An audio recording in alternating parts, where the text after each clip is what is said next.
Le gouvernement a tenu le 30 juin et le 1er juillet sa réunion périodique de juin. À l'ordre du jour, l'édification institutionnelle et les mesures pour le développement socio-économique du pays au second semestre.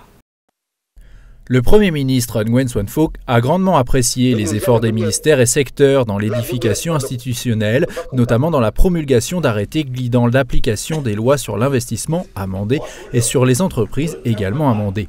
Il a aussi apprécié la participation et les contributions des organisations de masse, des associations, des entreprises à l'élaboration de tous ces textes. Lors d'une vidéoconférence avec les localités sur le développement socio-économique, Nguyen Xuan Phuc a déploré de n'avoir atteint que 5,52% de croissance au premier semestre, soit une baisse en glissement annuel. Il a demandé aux ministères et localités de trouver les causes pour prendre des mesures appropriées afin d'atteindre l'objectif fixé de 6,7% pour l'exercice 2016. Selon le rapport du ministère du Plan et de l'Investissement, au premier semestre, la croissance du PIB du pays a atteint 5,52%, inférieure à celle de l'année dernière sur la même période, laquelle affichait 6,32%.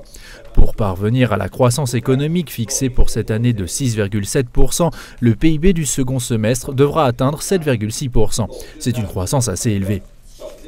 À propos des mesures, le ministère a demandé d'accélérer le décaissement des fonds pour l'investissement public, de mobiliser les ressources pour le développement des infrastructures, d'aider les entreprises à se sortir des difficultés qui les accablent et à améliorer leur compétitivité, à renforcer les exportations et mener à bien les tâches financières.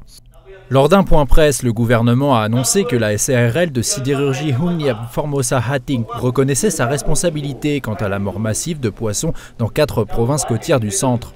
La société a demandé pardon au gouvernement et au peuple vietnamien pour avoir causé ces graves incidents environnementaux et promis de compenser les pertes économiques subies par la population, de payer les frais de traitement de la population avec un dédommagement total de 500 millions de dollars.